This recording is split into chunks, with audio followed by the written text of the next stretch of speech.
Audiobook Sales Magic. Audiobook Sales Magic bersama Tung Desem Waringin, eksklusif Indonesia Authorized Consultant of Anthony Robbins and Robert T. Kiyosaki. Bagaimana menjual apapun kepada siapapun, dimanapun, kapanpun, bahkan dengan harga berapapun.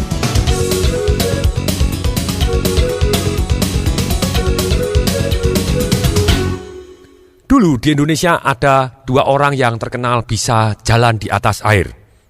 Dua orang ini adalah pensiunan yang sangat-sangat kaya. Mereka tinggal di atas bukit, di dekat danau karena mereka hobinya mancing, sedangkan uang sudah sangat banyak. Maka mereka pensiun, setiap hari mereka mancing. Mereka mancing selalu di tengah danau supaya mendapatkan ikan yang besar. Suatu hari ada temannya dari kota datang meninjau ke tempat pensiunan tadi. Pensiunan ini ditanya sama temannya, "Pensiunan, apa yang Anda lakukan setiap hari?" "Oh, saya setiap hari mancing." "Boleh nggak saya ikut?" Dijawab dengan senang hati, "Besok Anda harus bangun pagi, jam 5 pagi. Akhirnya mereka bertiga jam 5 pagi mereka mancing menuju ke tengah danau. Pada waktu mulai mancing, ketika jam berlalu, hari mulai siang, pensiunan yang satu tadi ngomong kepada temannya, "Teman, saya sudah lapar nih."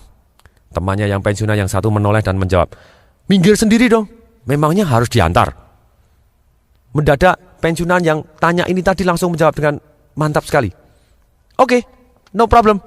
Langsung dia gulung celana panjangnya, satu gulung kedua, kemudian langsung keluar dari perahu, langsung kaki diangkat satu dan langsung ting ting ting ting.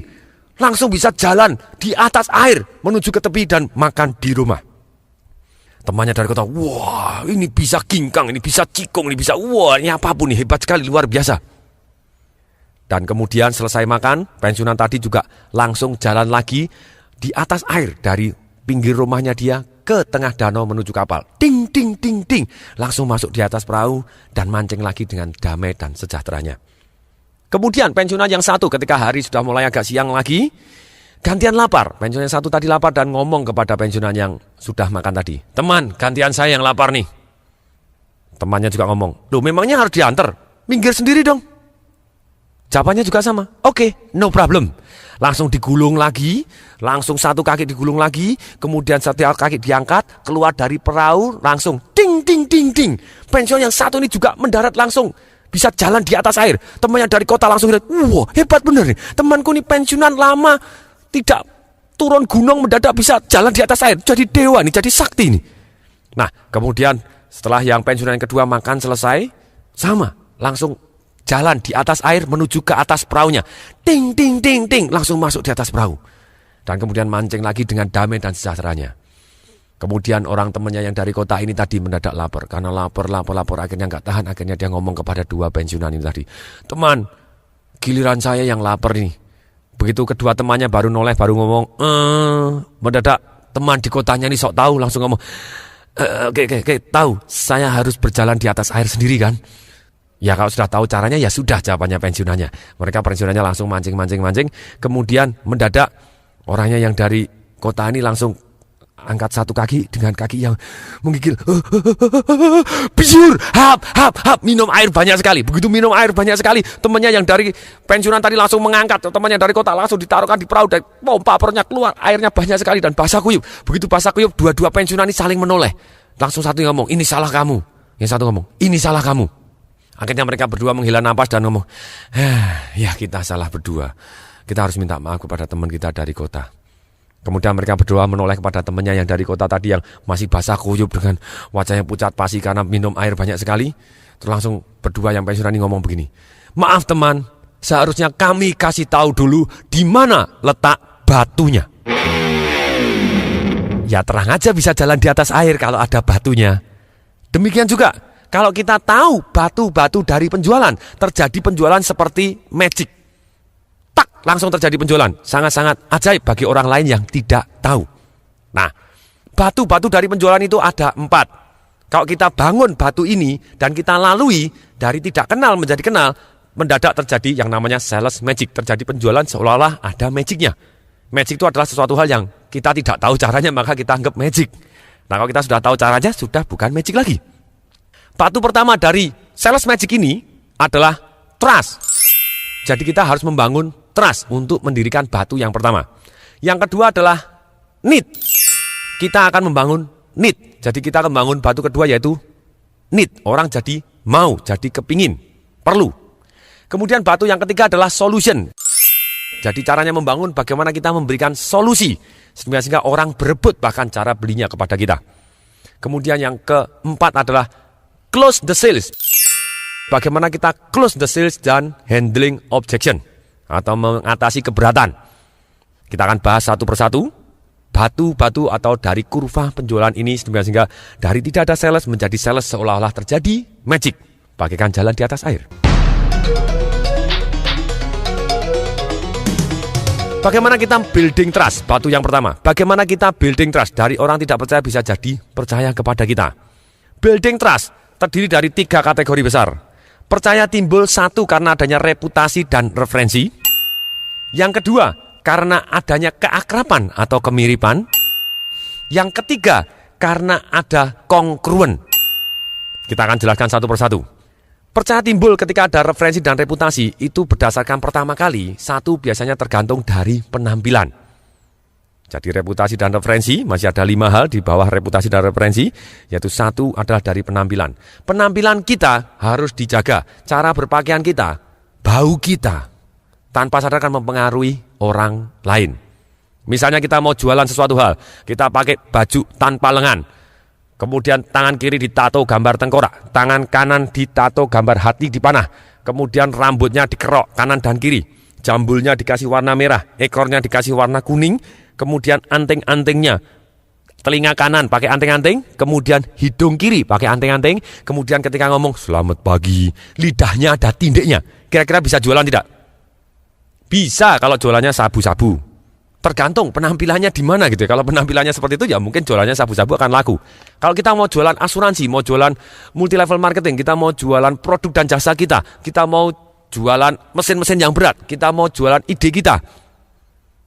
Silakan, kita harus berpenampilan yang meyakinkan.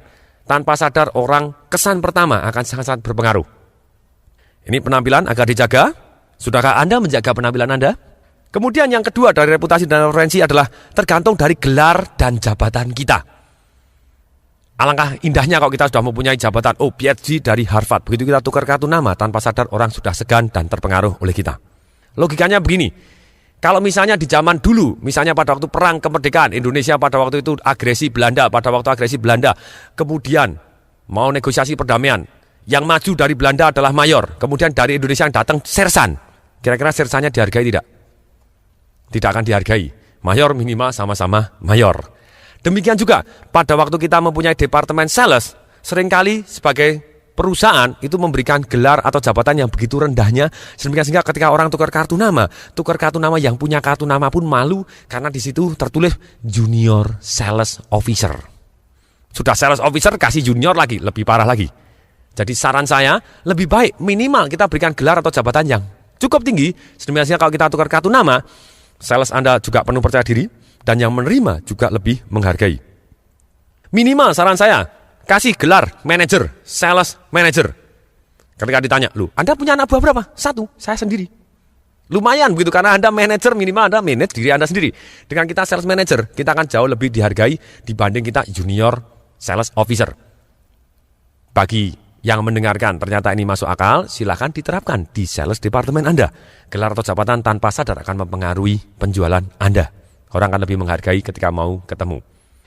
Kemudian berikutnya, yang ketiga adalah terkait dengan merek atau nama besar.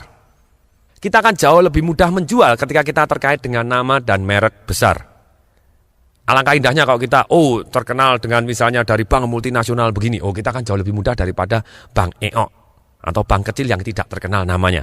Tapi misalnya kita bank kecil dan tidak terkenal namanya, bisa tidak kita affiliate atau kita kerjasama dengan sesuatu hal yang sangat besar di luar negeri? Bisa. Misalnya kita kerjasama dengan ini dan setiap tahunnya diaudit oleh auditor yang sangat besar namanya segala macam. Jadi kita bisa dipercaya karena kita kaitkan dengan nama yang lebih besar dari perusahaan kita sendiri. Itu caranya building trust supaya orang percaya kepada kita.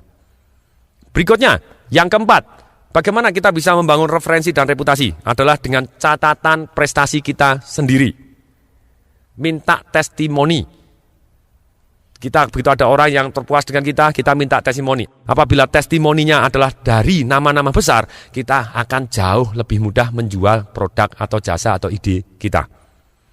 Nah, kalau misalnya testimoni tidak ada, kita juga bisa menulis catatan prestasi kita sendiri. Oh, pada waktu itu saya juara ini, saya terbaik di bidang ini. Perusahaan kami terbaik di bidang ini, perusahaan ini terbaik ini, nomor ini. Penghargaan ditulis. Itu tanpa sadar ada dua pengaruh. Pengaruh yang paling baik adalah mempengaruhi orang lain. Tanpa sadar begitu dibaca, oh saya lebih percaya. Pengaruh berikutnya yang cukup baik adalah mempengaruhi diri sendiri. Karena dengan kita yakin, kita akan jadi lebih mudah mempengaruhi orang lain. Jadi dengan ada data-data bahwa kita nomor satu sini, tanpa sadar dari dalam bawah sadar kita percaya bahwa produk kita baik, dan tanpa sadar lebih lanjut lagi kita akan mempengaruhi orang lain dengan lebih cepat. Berikutnya, building trust dari reputasi dan referensi bisa timbul dari satu yang namanya edifikasi, atau kalau bahasa Inggrisnya adalah tee up. Maksudnya apa? Ada orang yang ngomong baik tentang kita, atau kita ngomong baik tentang orang yang lain. Lebih mudah dipercaya ketika ada orang yang ngomong baik tentang kita. Jadi biasanya misalnya ada seorang sales manager datang mempengaruhi kelihatannya berat. Kita akan tee up atau edifikasi sales director kita terlebih dahulu. Kita ngomong, Pak, sales director kita ini adalah orang yang luar biasa, Pak. Dia akan besok luar biasa sekali. Atau kita akan puji dia bahwa dia lulusan dari mana. Semuanya ini hebat, luar biasa. Wah, ini calon orang yang sangat-sangat kaya, sukses, luar biasa. Dia pemiliknya, dia apa, segala macam. Sekali waktu, Pak, boleh ketemu makan siang? Biasanya orang senang bergaul dengan orang yang sukses. Ketika kita sudah ngomong baik tentang satu orang, ketika orang tadi datang, akan jauh lebih mudah terjadi close sales daripada orang siapa yang kita belum kasih edifikasinya. Belum kita tee up, kita belum naikkan dia, belum kita unggulkan dia. Jadi saran saya, sudahkah Anda mulai saling belajar omong baik satu dengan yang lain? Membangun kepercayaan. Yang pertama adalah reputasi dan referensi. Yang kedua adalah kita membangun keakraban dan kemiripan. Orang cenderung percaya kepada orang yang ada kemiripan atau ada kesamaan tanpa disadari.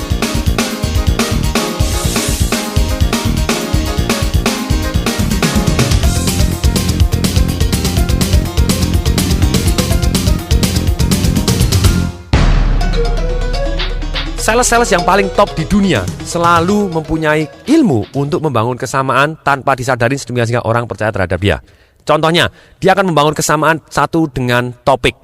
Topik biasanya terdiri dari pertanyaan, Bapak asalnya dari mana? Ketika ada satu orang ngomong, oh asalnya saya dari New York. Oh sama, saya dari New York. Langsung enak. Kemudian ada ditanya juga, kalau asalnya tidak bisa, kita biasanya tanya apa? Hobinya. Bapak hobinya apa? Badminton. Ah sama, saya hobinya badminton. Tapi problemnya ketika kita kalah kelas, kita mendekati orang-orang yang jauh lebih tinggi daripada kita, ketika kita tanya, misalnya, Bapak asalnya dari mana? New York. Mati aku dari kota yang kecil, misalnya dari Nganjuk atau dari mana? Susah kita. Kemudian kita tidak bisa bangun kesamaan. Ada orang tanya, Bapak hobinya apa? Golf. Mati aku hobinya main gundu, bukan golf. Celaka gitu ya. Nah, ketika kita topiknya berbeda, kita susah sekali membangun kesamaan. Ternyata tapi kita masih punya cara di luar topik. Kita bisa membangun kesamaan dengan cara-cara yang dramatis sehingga terjadi magic happen. Orang tadi merasa nyaman, nikmat, dan cocok terhadap kita. Jadi, satu, bagaimana kita membangun kesamaan di luar topik tadi. Satu, kita bisa membangun kesamaan dari gerak. Seringkali dalam seminar saya, ketika saya kasih contoh, saya minta satu orang maju di depan. Terus kemudian Anda misalnya presiden direktur, saya mau jualan satu produk kepada Anda. Boleh saya duduk? Silakan. Ketika saya duduk, di depannya dia, kaki saya angkat naik di atas kursi. Kemudian saya peluk kaki saya dan kepala saya agak naik ke atas. Oh Bapak ini bagus sekali, Bapak mau beli ini? Mendadak dia panggil satpam gitu ya. Kenapa? Karena tindakan saya atau gerakan saya sangat-sangat berbeda. Orang yang gerakannya sangat berbeda tanpa sadar akan membuat jadi orang asing. Ketika asing, orang akan membuat protek dan tidak percaya. Akan pelajari siapa dulu dia. Nah, di dalam sales kita bisa membangun gerakan yang sama. Tanpa sadar orang akan jadi percaya. Caranya bagaimana? Mulai dari nafasnya. Kalau dia nafasnya pelan, pendek, ataupun panjang, dalam, silakan. Apapun nafasnya kita ikutin. Gerakannya pada waktu, saran saya selisih 10 detik. Ketika berhadapan-hadapan dengan dia, kita selisih 10 detik. Misalnya, kita ikutin. Misalnya dia bersandar, selisih 10 detik kita bersandar. Dia maju sebentar agak ke depan, selisih 10 detik kita maju ke depan. Kalau berada di samping kita agak beriring-iringan begitu, kita bisa selisih 3 detik agak sama. Tanpa sadar, orang ketika gerakannya sama, orang akan lebih percaya kepada kita. Ada orang, Pak itu kok sama terus, itu kan diajarin seperti mimikri. Bukan mimikri. Kalau mimikri misalnya, yang satu misalnya baru garuk-garuk kepala, kita ikut garuk-garuk kepala. Garuk-garuk pantat, kita garuk-garuk pantat. Enggak, tapi kita bisa mirip selisih 10 detik. Tanpa dia sadarin, orang akan merasa lebih akrab kepada kita. Kemudian bagaimana kita membangun keakraban dan kesamaan yang kedua adalah dengan cara kualitas suaranya dibuat sama. Maksudnya apa? Kualitas suaranya dibuat sama. Kalau dia hanya ngomongnya lambat, pelan, penuh jeda, dan mantap, kita juga ikutin kalem, lambat, penuh jeda. Kalau orangnya ngomongnya sangat-sangat cepat, kita juga ikut ngomongnya sangat-sangat cepat. Nah, kalau coba tes, ketika orang ngomongnya cepat, kemudian kita ngomongnya lambat, mendadak nafsu bicara dia kepada kita berkurang drastis. Silahkan dipraktekkan, silahkan dites. Ternyata orang akan cenderung percaya kepada orang yang kualitas suaranya mirip dengan yang bersangkutan. Ikutin, gitu ya. Kemudian berikutnya, selain kualitas suaranya, juga pilihan katanya. Pilihan katanya begini, kalau orangnya ngomong, saya mau cari barang-barang yang fantastis. Kita tidak bisa ngomong, Pak ini barang-barang kita hebat. Lain, otaknya nggak nangkep. Kalau dia ngomong ceritanya, saya suka yang indah. Oh, ini bagus Pak, nggak nangkep. Kalau dia ngomong indah, kita indah. Kalau dia ngomong, saya senang memandang dari jauh begini. Oh, Bapak bisa pandang dari sini. Oh, dia langsung cocok gitu ya. Oh, kita ngomong misalnya, orangnya ngomong, Bapak, saya suka memandang ini dari sudut sini. Kemudian Bapak ngomongnya gini, silakan dengarkan Pak. Pandang dengan dengarkan, lain channel gitu ya, kita tidak bisa. Tipe komunikasi ke otak manusia lain-lain. Kita harus pilih pilihan kata yang sesuai dengan tipe komunikasi ke otaknya masing-masing. Kalau tipe komunikasi ke otaknya ada satu orang yang tipenya misalnya penglihatan, ya kita akan menggunakan kata-kata yang akses ke matanya dia. Caranya bagaimana? Kita lihat dia menggunakan apa. Oh, saya suka pemandangannya, saya suka warnanya, bentuknya, merah, kuning, hijau, biru. Nah, kalau ketika dia ngomong seperti itu, ya kita akan ikutin sama, Pak, bentuknya, ini warnanya, ini ada yang merahnya, ada kuningnya, ada hijau. Sama persis kata-kata yang digunakan. Ketika orang tipe pendengaran, dia ngomongnya biasanya nadanya mulai bergelombang. Dengan demikian, saya sangat-sangat suka pelajaran ini. Apakah Bapak Ibu juga suka pelajaran ini? Silakan tolong didengarkan. Nah, kalau ketika sudah ngomongnya seperti itu, tipenya biut-biut itu nadanya, plus minus dia adalah tipe pendengaran, kita akan menggunakan kata-kata yang sesuai dengan tipenya dia. Kedengarannya. Kemudian juga ada tipe yang berikutnya adalah tipe perasaan. Penglihatan, pendengaran, dan perasaan. Perasaan biasanya orang yang ngomongnya mantap, penuh jeda, dengan nada yang rendah. Seperti saya sekarang ini. Bapak Ibu bisa merasakan perbedaannya. Nah, kalau dia ngomong lambat, kita juga ikut ngomong lambat di awalnya. Terus kemudian kita menggunakan bahasanya dia, bahasa perasaannya dia. Dia menggunakan ciri-cirinya, dia menggunakan pilihan katanya yang jelas sekali. Rasanya, saya senang nyaman, saya suka gerak, saya suka baunya ini, rasanya begini. Ketika dia menggunakan kata-kata seperti itu, kita juga menggunakan pilihan kata yang sama dengan nada dan kualitas suara yang sama. Tanpa sadar dia akan merasa akrab. Jadi dengan dia akrab, merasa mirip, mendadak magic akan happen karena dia merasa cocok dengan kita tanpa disadarin. Persis seperti kalau kita setel televisi. Kalau misalnya televisi kita ada channelnya, ada channel yang namanya RCTI, ada Indosiar, ada Metro TV, ada TV 7, misalnya ada Antv, silakan. Nah, kalau misalnya ternyata dia adalah orangnya hobinya nonton Metro TV, kita pasang iklannya di mana? Sama, pertanyaan yang bodoh sekali. Pasti jawabannya adalah kita akan pasang iklannya juga di Metro TV. Karena itu yang dia lihat. Sama, ketika orang sedang channel dia ngomongnya pakai penglihatan, kita akan ngomong dengan bahasa penglihatannya dia. Akibatnya akan lebih mudah masuk kotaknya dan merasa akrab dan dia cenderung lebih percaya kepada kita. Kemudian ada orang bertanya juga, Pak, lah kalau saya mirip terus bagaimana? Kalau orangnya loyo, apakah kita juga loyo terus? Tidak, kita bisa menggunakan satu strategi adalah satu yang namanya pacing kemudian leading. Maksudnya apa? Kita ikutin terlebih dahulu, baru kita pimpin berikutnya. Banyak orang sulit sekali ketika mengajak anaknya atau meminta anaknya untuk minum obat yang pahit. Karena mereka seolah-olah datang dari planet Mars langsung ngomong kepada anaknya, ibu-ibu gitu langsung ngomong, ayo minum obat pahit, ini obatnya. Ada dua macam. Satu, dia jujur tapi maksa. Ini pahit tapi harus minum. Nanti kalau nggak minum nanti sakit bagaimana? Nah, dia menggunakan gitu. Anaknya kaget ini. Seolah-olah dari planet sebelah mana gitu. Orang tuanya datang seperti itu. Tidak ada kesamaan sama sekali. Jadi anaknya cenderung tidak percaya kepada orang tuanya. Kemudian, yang kedua, bisa jadi dengan menipu. Ini obatnya enak ini. Begitu diminum, apa jadi? Buah! Nah, kalau sudah terjadi seperti itu, anak semakin tidak percaya. Begitu besok ngomong ibunya, enak ini, langsung lari lagi, enak lagi, dia tidak percaya. Nah, caranya bagaimana? Kita bisa menjual, anak kita bisa minum obat pahit dan berebut. Caranya sederhana, kita ikutin terlebih dahulu. Kalau dia mainan boneka, kita ikut mainan boneka. Pada waktu mainan boneka, kita ikut tingginya setinggi dia, kita gerakannya. Dan baru kita ngomong, obatnya ini pahit, tapi sudah dikasih madu. Oke, sekarang yang minum obat harus teman-temannya dulu. Siapa temannya dulu yang harus minum obat? Dia akan ngomong, Po. Wah, ternyata Po. Po yang warnanya apa? Merah, misalnya gitu. Oke, kita pura-pura. Po, mari kita minum obat dulu. Obatnya ini pahit tapi sudah dikasih madu jadi tidak begitu pahit. Po, mari kita minum obat biar cepat sembuh. Oke, kita sendiri yang jawab. Oke, pura-pura. Pura-pura. Oke, siapa yang mau jadi juara berikutnya? Begitu anak kita mau angkat tangan, kita buat penasaran lebih dulu. Tunggu dulu. Sekarang temannya yang lain dulu, Tinky Winky. Nah, Tinky Winky dulu. Mau pura-pura, akhirnya dia penasaran dan dia akhirnya mau dengan ceria. Jadi kita bisa ikutin dulu, kemudian kita pimpin ke arah yang kita mau.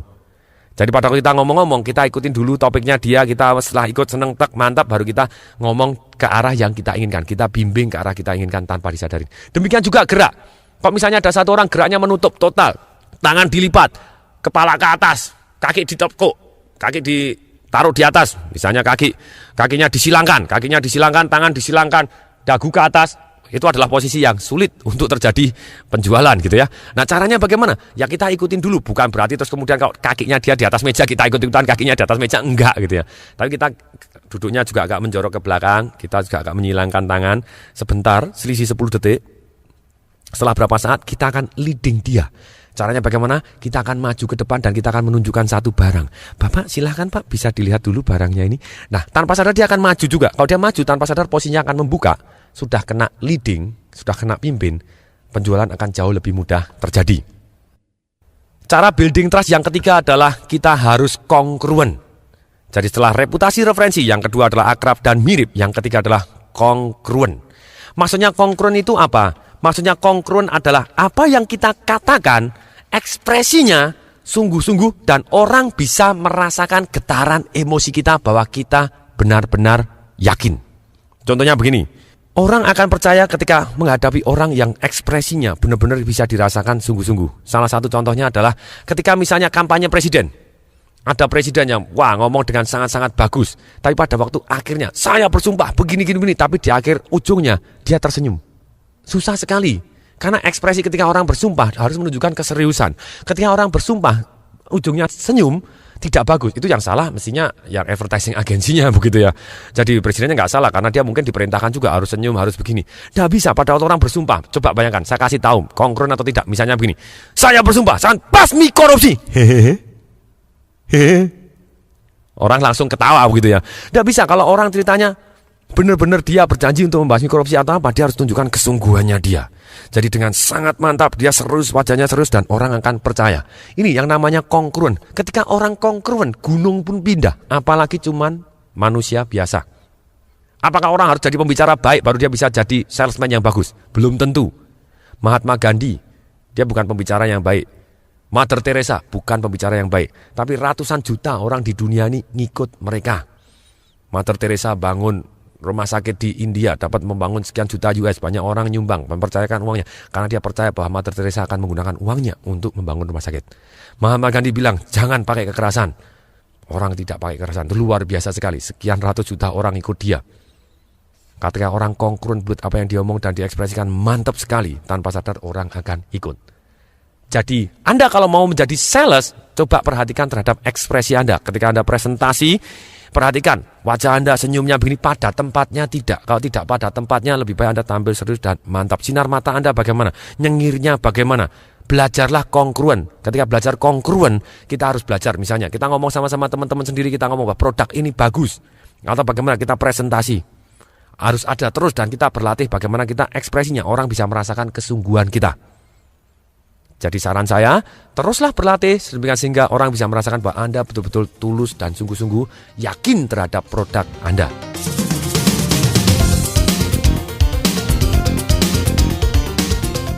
Batu kedua untuk membuat sales magic, yaitu adalah building need. Kita harus membangun supaya orangnya mau atau perlu. Kalau dia perlu, dia akan take action untuk beli barang atau ide atau jasa dari kita.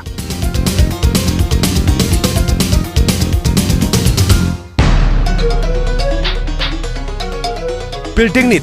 Kita harus tahu dulu bahwa ada dua kebutuhan manusia yang paling mendasar. Satu adalah menghindari rasa sakit atau menghindari sengsara. Yang kedua, mendapatkan rasa nikmat atau mengejar kenikmatan. Pada dasarnya manusia ini, tubuh manusia, itu secara alamiah, genetika kita, sel-sel kita, DNA kita, fungsinya sebenarnya cuma dua. Satu adalah mempertahankan hidup, yang kedua adalah melanjutkan keturunan. Jadi sesuatu hal yang terkait dengan penderitaan tanpa sadar akan sangat-sangat mempengaruhi perhatian kita. Sesuatu yang terkait dengan seks, akan mempengaruhi perhatian kita. Kalau sesuatu yang terkait dengan kenikmatan untuk membuat kita bisa bertahan hidup supaya jadi lebih nikmat, akan terkait kepada kepentingan kita, sebenarnya kita akan perhatian. Menghindari sengsara atau mendapatkan rasa nikmat ini adalah kedua kebutuhan manusia yang paling basic yang tertanam di seluruh sel-sel kita. Nah, bagaimana kita memanfaatkannya? Building need dari orang tidak mau jadi mau. Sudah pasti manusia maunya cari nikmat dan menghindari sengsara. Nah, kalau kita di dalam advertising kita atau di dalam penyajian presentasi kita, lengkap sekali bahwa kalau Anda tidak take action sekarang juga ada sengsaranya, tapi kalau Anda ceritanya take action sekarang juga ada kenikmatannya, sempurna adanya. Jadi kalau kita mau mempengaruhi orang, kunci yang paling dasar adalah membiarkan dia mendapatkan kenikmatan kalau dia take action, dan kesengsaraan amat sangat kalau dia tidak mau take action membeli barang kita. Ada misalnya contoh gampang lah, misalnya terjun payung. Ada orang yang tidak berani terjun payung. Kemudian kita kasih kesengsaraannya amat sangat. Kalau kamu tidak mau terjun payung, saya tembak sekarang juga. Kira-kira mau terjun payung enggak? Terjun payung, karena dia menghindari kesengsaraannya. Cara yang sangat-sangat sederhana, bangun istilahnya serakahnya orang dan bangun ketakutannya orang. Fear and greedy ini adalah the best sales tool in the world. Dan sekali lagi saya sampaikan di sini bahwa menghindari sengsara atau takut tidak kebagian atau takut tidak cukup, itu adalah 80% konsep dari kebutuhan manusia yang akan menggerakkan manusia ke arah yang lebih baik. Kalau mencari kenikmatan hanya 20%. Orang mencari kenikmatan hanya 20%, eming-eming kenikmatan 20%, menghindari sengsara 80%. Orang lebih takut kehilangan daripada mendapatkan. Pilih mana? Kehilangan 10 juta atau dapat 10 juta? Ya pilih dapat 10 juta karena kehilangan 10 jutanya nggak suka, betul nggak? Tapi kalau sama-sama misalnya kita begini, Anda harus ceritanya ada uang 10 juta dicemplungin di uang Anda sendiri. Uang Anda sendiri jatuh. Ketika uang Anda sendiri jatuh di perahu, lagi nyebrang ke laut di sana perahunya, 10 jutanya jatuh. Kalau duit Anda sendiri, kemungkinan Anda terjun lebih banyak daripada kalau itu duitnya orang lain dan kamu. Kalau Anda mau, boleh cebur. Kalau Anda mau, cebur aja, ambil duit Anda menjadi milik Anda. Kira-kira kita semangatnya untuk terjun lebih tinggi mana? Yang takut kehilangan duit kita sendiri atau mau ngejar duitnya orang lain 10 juta dan kita berani terjun? Pasti yang pertama gitu ya. Kalau duit kita sendiri yang kecemplung, kita takut hilang, kita akan berani terjun. Tapi kalau duitnya orang lain, ambil tuh, kalau mau ketemu ambil aja, kamu ambil sendiri. Enggak. Takut mati gitu ya. Nah ini kehilangan adalah sebetulnya adalah menghindari rasa sengsara adalah kebutuhan manusia yang paling mendasar dan 80% akan menggerakkan manusia. Kemudian kita juga harus tahu 6 kebutuhan manusia modern ketika kita mau building need supaya orang dari tidak mau menjadi mau. Ternyata ada 6 kebutuhan manusia yang modern. Otak primitif hanya mengenal tadi, cari nikmat menghindari sengsara. Otak modern kita, 6 kebutuhan manusia modern kita. Satu adalah manusia butuh kepastian, kenyamanan atau keamanan. Orang butuh pasti, butuh nyaman, butuh aman. Yang kedua, orang ceritanya butuh variasi, butuh hal baru atau butuh ketidakpastian. Kelihatannya saling bertolak belakang, sebetulnya tidak. Ini adalah paradok. Kelihatannya bertolak belakang tapi saling melengkapi. Misalnya begini, manusia senang sekali, misalnya ada orang yang senang sekali makan nasi goreng seafood. Dikasih nasi goreng seafood sehari 3 kali selama 3 bulan, apa yang terjadi? Jadi nggak suka lagi. Karena manusia tanpa sadar dia butuh variasi, butuh hal baru. Kemudian berikutnya yang ketiga, dari 6 kebutuhan manusia yang modern ini, yang ketiga adalah hubungan atau relationship, atau love atau connection, atau perasaan sama terhadap orang lain. Berikutnya yang keempat, manusia ternyata butuh signifikan atau butuh unggul atau butuh berbeda. Ini kelihatannya saling bertolak belakang juga. Satu butuh hubungan itu berarti butuh ada yang sama. Ini butuh unggul, butuh signifikan. Sebenarnya bukan bertolak belakang, tapi kembali lagi paradoks, saling melengkapi. Yang kelima, tidak semua orang punya. Yang kelima, orang butuh tumbuh atau menjadi lebih baik. Yang keenam, manusia butuh berarti atau contribution, merasa berarti kepada orang lain. Bagaimana cara pemanfaatnya di dalam dunia sales kita? Di dalam dunia sales kita harus tahu persis dari orang tidak mau menjadi mau. Caranya bagaimana? Kita harus tanya terlebih dahulu. Ada 3 pertanyaan yang akan membimbing ke arah supaya orang tidak mau mendadak jadi mau. Kita tahu kunci-kuncinya. Pertanyaan pertama yang akan membimbing dari orang tidak mau jadi mau. Pertanyaan pertama, kita harus tanya, apa yang paling penting di dalam hidup Anda? Setelah kita jawab jawabannya apapun, kemudian kita masukkan ke dalam tadi. Apakah nomor satunya? Kita lihat yang paling penting dalam hidup dia apa, kemudian kita kaitkan semua produk kita terhadap yang paling penting dalam hidupnya dia, mendadak dia mau. Misalnya kita mau jualan apartemen, kemudian kita tanya kepada orang, yang paling penting di dalam hidup Bapak apa? Saya nomor 1 itu keluarga. Berarti kalau dia nomor 1 adalah keluarga, berarti dia adalah nomor 1-nya adalah relationship, love, atau connection. Kalau seperti itu kita tanya, boleh tahu Pak putranya berapa? Laki, perempuan, begitu dia ngomong, laki, ini 1, perempuan, ini umur sekian, kita akan ngomong pada kita presentasi, Pak, ini bisa untuk ruang keluarga, ini bisa untuk ketemu saudara-saudara Pak, kita bisa barbeque di sini. Nah ini ruang untuk anak perempuannya Pak, ini omong sini. Langsung dia, dia bisa imajinasi, ini memenuhi kepentingannya dia yang nomor 1, keluarganya dia. Kita kaitkan semua. Misalnya pada kita tanya, Pak, yang paling penting di dalam hidup ini bagaimana? Atau yang paling penting Bapak dalam milih apartemen yang mana? Saya ya pilih yang harus yang bagus dong. Barang-barangnya kok bisa ya yang baik-baik semua, yang nomor 1. Berarti kebutuhan dia nomor 1 apa? Signifikan atau unggul. Ketika itu kita akan ngomong, Pak, tidak semua orang Pak bisa beli apartemen ini. Apartemen ini hanya eksklusif Pak. Hanya sangat-sangat eksklusif. Tidak sembarang orang yang bisa tinggal di sini. Ini lihat Pak, ini ruangan ini Bapak bisa di sini, dan kemudian di sini untuk bisa piagam. Kalau kita tahu misalnya dia juara apa untuk piala apa, ini bisa untuk tempat piala Bapak di sini. Ini televisi plasmanya bisa ditaruh di sini. Kita cari suatu yang unggul-unggul, kita ceritakan.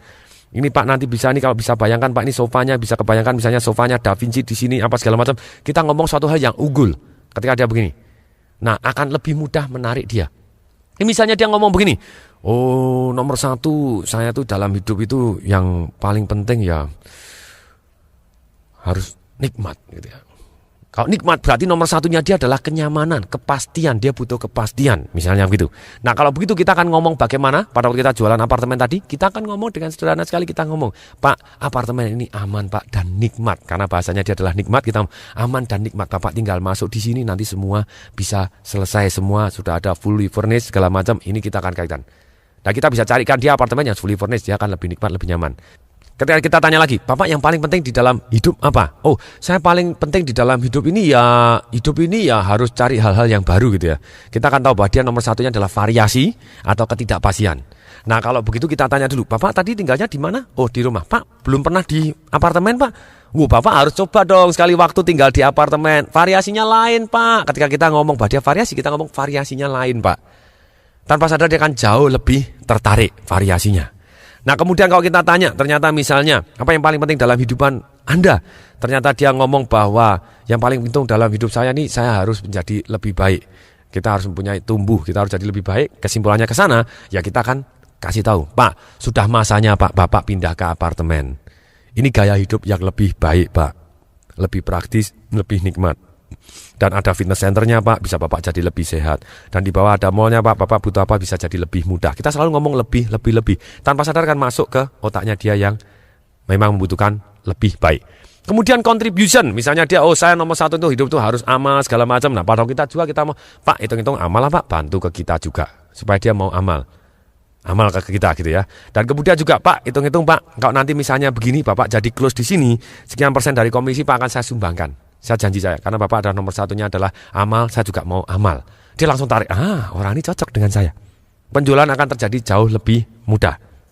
Kemudian, itu pertanyaan pertama, yang paling penting apa dalam hidup Anda? Dan kemudian kita kaitkan semuanya dengan yang paling penting dalam hidupnya dia. Kemudian pertanyaan yang kedua yang akan membimbing dia ke sales. Biasanya kita tanya, yang paling Anda hindari apa? Jadi kita tahu persis, kalau misalnya yang paling dihindari apa, ya kita bisa buat. Kalau misalnya Anda tidak dapat, tidak mendapatkan apa yang kita tawarkan tadi, kita kaitkan dengan kesengsaraan yang dia paling hindari. Dan kalau dia mendapatkan yang kita tawarkan, dia mau beli, ya kita akan kaitkan bahwa ada kenikmatan yang amat sangat yang menghindarkan dia dari kesengsaraan yang dia paling takutin tadi. Jadi kita pecahkan terlebih dahulu. Misalnya, Pak, yang paling dihindari apa di dalam hidup ini? Saya ini tidak mau repot gitu ya. Oke Pak, ini praktis Pak. Bapak tidak akan repot di sini, Bapak akan praktis. Kenapa? Karena Bapak tinggal begini, sains semua akan jadi. Jadi yang paling dihindari akan sudah kita tahu dan kita pecahkan terlebih dahulu. Itu akan jauh lebih mudah untuk close. Kemudian pertanyaan yang ketiga, pertanyaan yang paling ajaib, yang seringkali kita membantu kita di dalam sales magic adalah pertanyaan ini. Supaya Bapak mau, apa syaratnya? Biarkan dia sendiri yang ngomong syaratnya. Oh, saya mau kalau kamarnya ini 3. Padahal kamarnya waktu itu cuma 2 misalnya itu. Oh Pak, kalau misalnya kamar 3 Bapak mau? Iya. Wah kebetulan Pak, cocok. Kita akan ngomong begitu. Di sini Pak kita akan carikan yang kamarnya 3 gitu ya. Nah kalau misalnya tidak ada kamar 3, baru kita juga tetap boleh ngomong. Pak ini kebetulan Pak, oke kelihatannya ada yang cocok dengan Bapak. Kita tunjukkan tetap supaya dia mau datang terlebih dahulu. Itu juga yang kamarnya 2, tapi Pak ini bisa disingkat menjadi kamar 3. Misalnya begitu. Ini jadi ceritanya bagaimana kita terus apa syaratnya supaya Bapak mau. Selama syarat tadi bisa kita penuhin. Itu kita akan jauh lebih mudah, dia akan terbuka untuk membuat sales terjadi. Supaya Bapak mau, syaratnya apa? Salah satu contoh misalnya ada perbankan yang saya coach pada waktu itu bilang, saya mau kalau ya bunganya kalau lebih rendah dari sekian ya saya mau aja syaratnya itu. Oke Pak, kalau gitu misalnya ini dikabulkan Bapak mau? Ya saya mau. Oke Pak, kita tanda tangan terlebih dulu. Tapi di sini kita tulis Pak, syaratnya adalah bunganya seperti ini. Kita ajukan, siapa tahu dikabulkan. Padahal belum tentu dikabulkan juga. Ternyata belum tentu dikabulkan, begitu kita kasih kabar. Misalnya ternyata tidak dikabulkan, kita juga ngomong dengan mantap. Ada kabar gembira Pak, dikabulkan kreditnya. Hanya bunganya tetap sekian persen Pak. Kalau dia misalnya, oh saya keberatan begini-begini, nah itu mulai handling objection nanti gitu ya, masuk handling objection. Saya akan masuk sedikit di handling objection di sini. Ketika orang keberatan seperti itu, dia bilang, oh lah di bank sana juga lebih murah. Kita bilang, Pak, Bapak juga boleh ajukan di sana. Kita mulai masuk ke suatu hal yang dia takutin. Misalnya dia beli rumah, Mak, kalau rumahnya nanti sudah dibeli orang lain kan berat. Lebih baik Bapak tutup aja dulu. Bapak boleh ajukan ke tempat yang lain. Kalau ternyata Bapak dapat di sana, boleh kok dipindah. Tapi yang paling penting kan Bapak dapat dulu. Nah ketika omongan kita masuk akal, nah biasanya dia akan tetap close terlebih dahulu. Oke, itu jadi bagaimana membangun dengan pertanyaan tadi supaya orang dari tidak mau menjadi mau.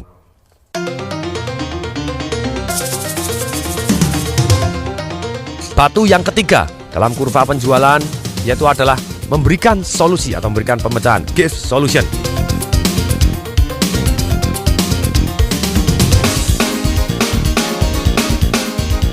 Memberikan solusi ada beberapa hal. Satu adalah positioning pribadi. Kita sebagai salesman, sebagai consultant atau sebagai master. Maksudnya apa? Kalau salesman, biasanya dia one by one, dia hanya mengandalkan tekad aja, dia hanya nawarin, dia tidak ahli produk, dia tidak ahli manusia. Tapi kalau consultant, dia ahli tentang pengetahuan produk, jasa atau idenya sendiri, serta produk, jasa atau idenya orang lain, sehingga dia bisa membandingkan dengan dahsyat luar biasa. Nah, level selanjutnya adalah level master.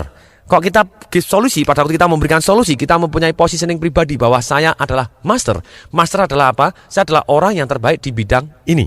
Orang akan antri ke tempat Anda. Luar biasa. Seperti ada satu dokter kulit yang orang kalau ke sana harus antri 5 jam, 6 jam, bahkan sampai punya asrama gitu ya. Ketika orangnya masuk, kemudian sudah antri lama, masuk disuruh nungging, lepas celana, disuntik, gitu ya, tetap pulang dicari, suruh bayar gitu ya, nekat bayar, dikasih resep mahal ya tetap beli. Kenapa? Karena dia menjadi terbaik di bidangnya. Nah, ketika kita mulai ambil positioning bahasa terbaik di bidang saya, tanpa sadar orang antri dan nurut. Kalau konsultan belum tentu nurut. Bedanya apa? Master dengan konsultan. Master, selain Anda terbaik, Anda juga ahli tentang produk dan jasa diri sendiri, serta ahli dengan produk jasa bidang orang lain, juga Anda ahli tentang manusia. Jadi Anda tahu persis caranya menggerakkan manusia. Berikutnya, setelah positioning pribadi, caranya kita memberikan solusi bagaimana? Caranya adalah taktik penyampaiannya. Sekarang saya mau tanya, enak mana pada waktu kita mancing di sembarang kolam yang belum tentu ada ikannya, atau ikannya kita kumpulin dulu, kemudian kita buat lapar, baru kita pancing? Enak yang pertama atau enak yang kedua? Enak yang kedua, so pasti gitu ya. Demikian juga kita jualan. Enak mana kita jualan kepada sembarang orang yang belum tentu mau, atau bukan target market kita, atau kita kumpulin dulu target market kita, kemudian dibuat lapar dulu, dan kemudian baru dijualin produk kita. Enak yang pertama atau enak yang kedua? Selalu enak yang kedua, karena itu cara yang lebih efisien dan efektif. Nah, taktik penyampaian supaya kita bisa orang berebut produk kita, taktiknya selalu satu, adalah memenuhi fear and greedy. Dan memenuhi top 2 dari kebutuhan manusia modern. Tadi ada 6. Jadi ketika fear dan greedy-nya dia tahu persis, dan kemudian top 2-nya dari 6 human need tadi, nah kebutuhan manusia terpenuhi, orang akan run, berebut. Dan caranya begini. Dan pada waktu kita taktik penyampaiannya, alangkah baiknya pada waktu kita taktik penyampaian produk jasa atau ide kita harus memenuhi prinsip USP atau USP. USP itu apa? U-nya adalah ultimate advantage atau nilai tambah. S-nya apa? S-nya adalah sensational offer. P-nya apa? P-nya adalah powerful promise. Pada waktu kita menyampaikan, kita harus menyampaikan nilai tambah kita. Misalnya sama-sama warung soto, kenapa Anda harus beli di soto tempat saya? Nilai tambahnya apa? Kalau kita tidak mempunyai nilai tambah, mulailah merubah atau menambah. Dunia ini kreativitas unlimited. Ketika sama-sama soto sebelahan dengan kita, ya kita buat misalnya soto saya itu potongan ayamnya pakai dada kanan tebal putih. Misalnya begitu kita potong benar yang dada kanan putih, kita display ke sana, akibatnya kita mempunyai satu nilai tambah dibanding soto sebelah yang tidak pakai dada kanan yang besar seperti itu tadi, yang empuk dan renyah dan enak. Kalau kita ngomong hanya enak, sama sana juga enak. Enaknya bagaimana? Betul signifikan nggak? Bisa diukur nggak? Menurut kita atau menurut customer kita? Nah benar-benar mulailah merubah atau menambah sehingga kita mempunyai ultimate advantage, nilai tambah. Bukan hanya unik aja, bukan hanya berbeda, tapi ada ultimate advantage, ada nilai tambahnya yang luar biasa. Kemudian sensational offer. Maksudnya sensational offer apa? Kita harus memberikan dia alasan untuk bertindak sekarang, atau alasan untuk mencoba barang kita, alasan untuk terus beli produk kita sekarang juga. Caranya bagaimana? Ada hadiah, ada diskon, dan ada limit. Sensational offer biasanya terkait dengan 3 tadi, hadiah, diskon, dan limit. Hadiah biasanya lebih baik daripada diskon. Kenapa? Kalau Anda diskon 100 ribu hilang. Tapi kalau Anda memberi hadiah senilai 100 ribu, bisa jadi hadiah Anda hanya nilainya 10 ribu atau 20 ribu. Kalau Anda benar-benar membuang 100 ribu untuk hadiah, kesannya bisa jadi 500 ribu. Nah, sensational offer ini, saya kasih contoh. Bagaimana seorang bisa menjual roti tawar dengan harga 300 juta rupiah. Caranya sederhana sekali.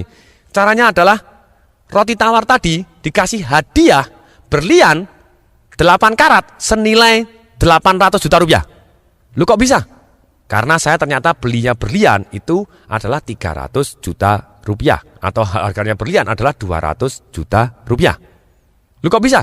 Karena saya yang produksi sendiri. Saya punya pabrik berlian. Oke, sekarang saya kasih contoh lagi. Contoh penerapan sensational offer ini bagaimana? Misalnya ada sebuah toko emas. Ketika toko emas semua sama, oke, daripada diskon. Lebih baik kita ada ultimate advantage. Maksudnya ultimate advantage apa? Ada nilai tambahnya yang berbeda dengan tempat yang lain. Kita mempunyai misalnya model yang lebih dari yang lain misalnya. Atau kadarnya lebih baik, atau kadarnya lebih rendah. Silakan, kita mempunyai kelebihan atau perbedaan dibanding yang lain. Kemudian di selain itu dikasih tambahan hadiah. Ketika misalnya kita kasih hadiah, berhadiah hair dryer, berhadiah langsung kompor gas, berhadiah batik katun gratis. Apa yang terjadi? Ada nilai tambahnya. Modelnya sudah lebih bagus, misalnya segala macam, garansinya lebih baik apa segala macam, tapi dalam hal ini ternyata ada hadiahnya. Hadiah banyak orang yang gelap. Maksudnya gelap kenapa? Orang lihat, hadiah kompor gas. Kompor gas kan 250 ribu atau 300 ribu. Karena kita bisa beli langsung dari pabriknya 120 ribu. Dan tetap harus hitungannya, tetap kita harus untung. Nah, di dalam hal ini, kembali lagi, sensational offer itu adalah alasan supaya Anda bertindak untuk beli di tempat tersebut. Anda harus selain nilai tambah, jadi kasih sensational offer. Kalau Anda take action sekarang juga.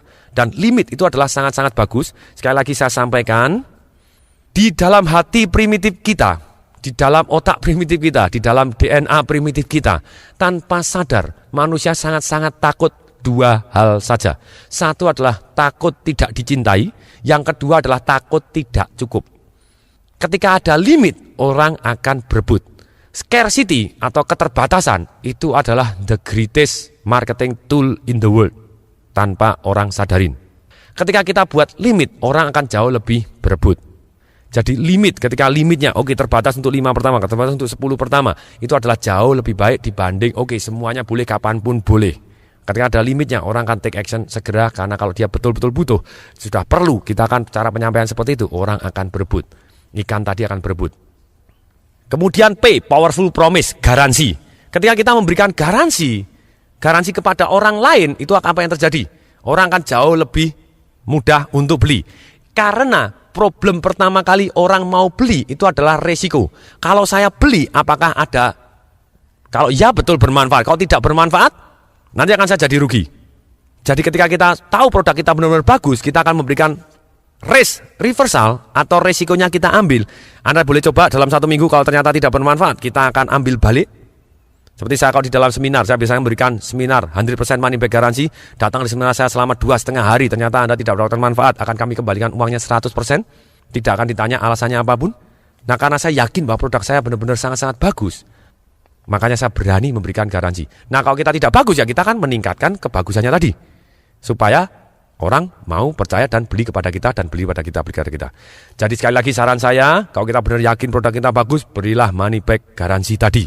Selalu under promise over delivery. Kita berikan yang lebih di luar dugaannya dia, akibatnya dia sangat-sangat puas.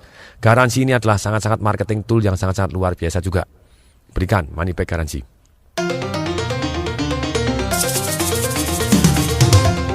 Yang keempat, batu keempat dari kurva penjualan, yaitu close the sales and handling objection. Bagaimana mengatasi keberatan?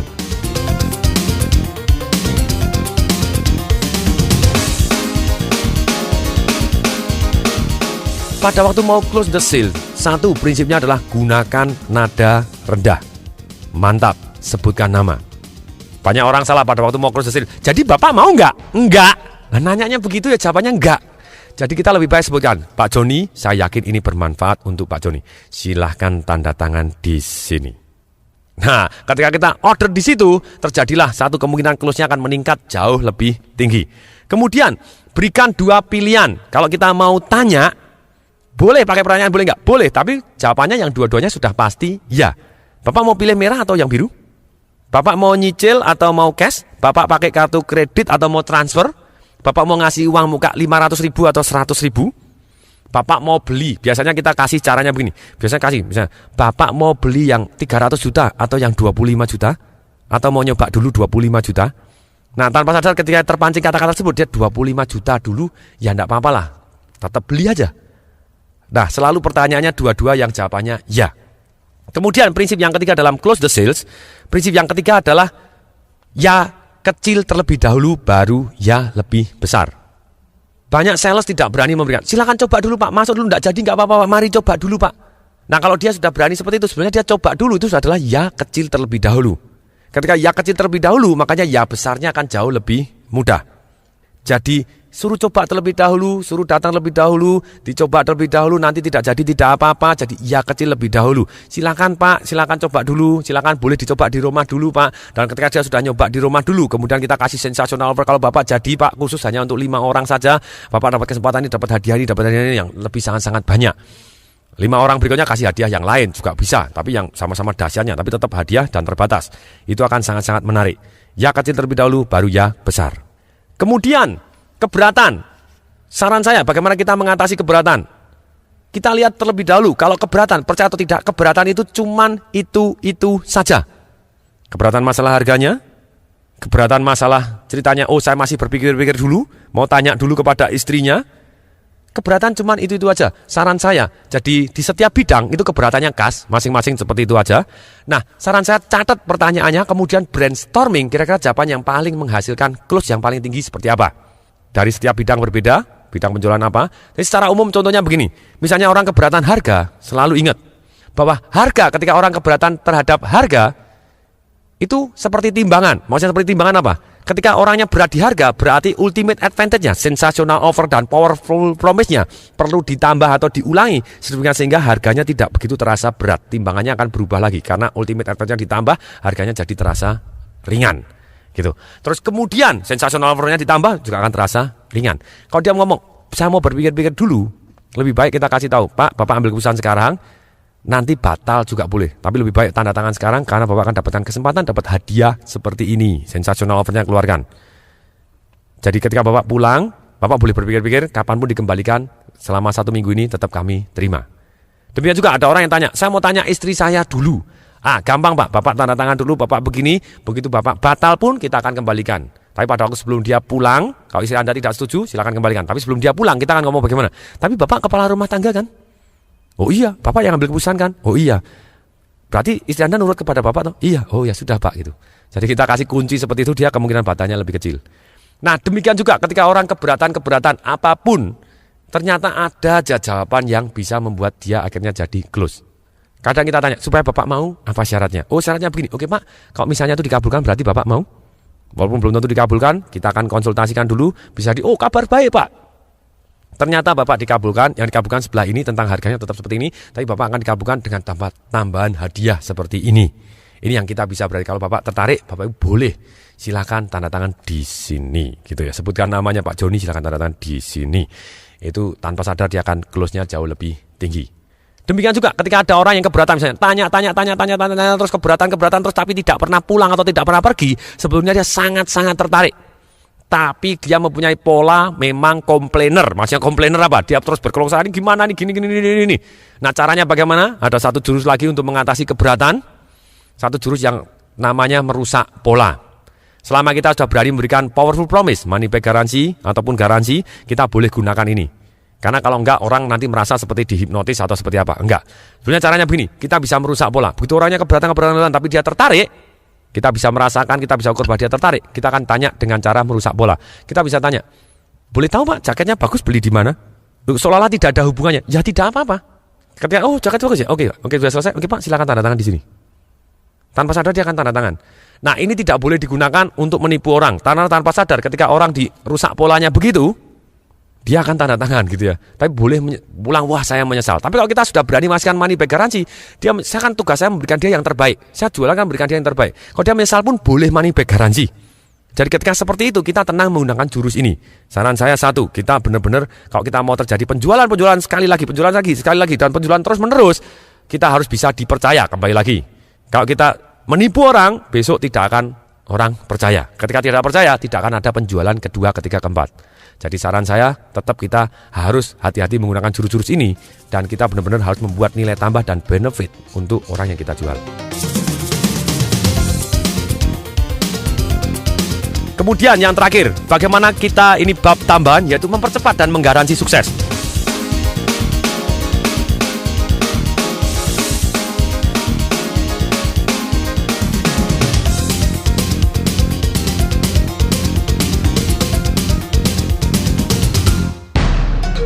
Kalau kita mau mempercepat dan menggaransi sukses, nomor satu kita adalah modeling.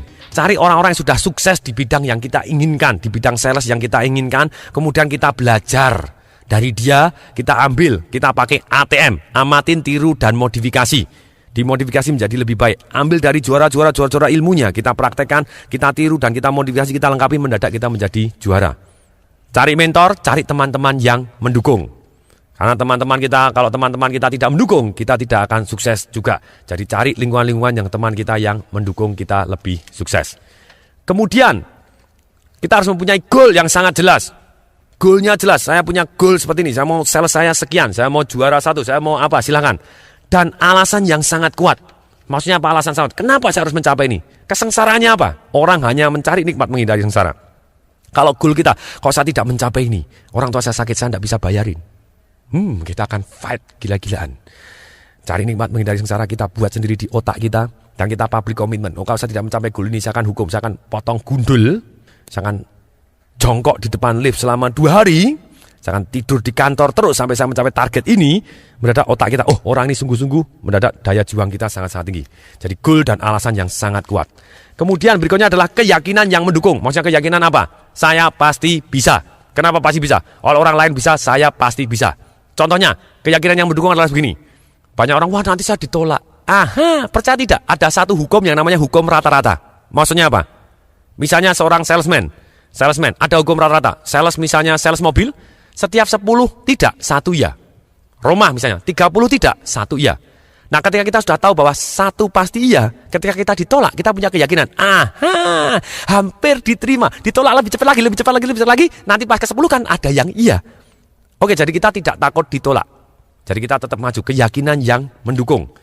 Berikutnya adalah mutu dan jumlah tindakan. Kalau kita tidak pernah bertindak, kita tidak akan pernah mencapai impian kita. Seperti orang memanah. Kalau orang tidak pernah memanah sekalipun, ya dia luput 100%. Kalau dia manah terus, lama-lama dia ahli, lama-lama dia belajar kepada orang yang tepat, maka mutu dan jumlah tindakannya tepat, kemungkinan berhasilnya jauh lebih tinggi. Berikutnya adalah monitor dan peka. Monitor, peka.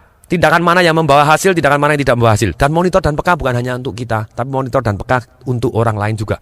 Tindakan mana dia yang berhasil kita akan ikutin, dan yang tidak berhasil tidak akan kita ikutin. Kemudian berikutnya adalah fleksibel. Cara ini luput pakai cara ini, cara ini luput pakai cara ini, kita akan lebih sukses lagi. Berikutnya persisten. Tidak ada satupun di dunia ini, baik kepinteran, baik keunggulan apapun, yang bisa mengalahkan satu yang namanya persistensi. Terus, dan terus, dan terus, dan terus, sampai akhirnya tercapai goal kita. Demikian Sales Magic kali ini. Saya Tung Desem Waringin mengucapkan salam dahsyat.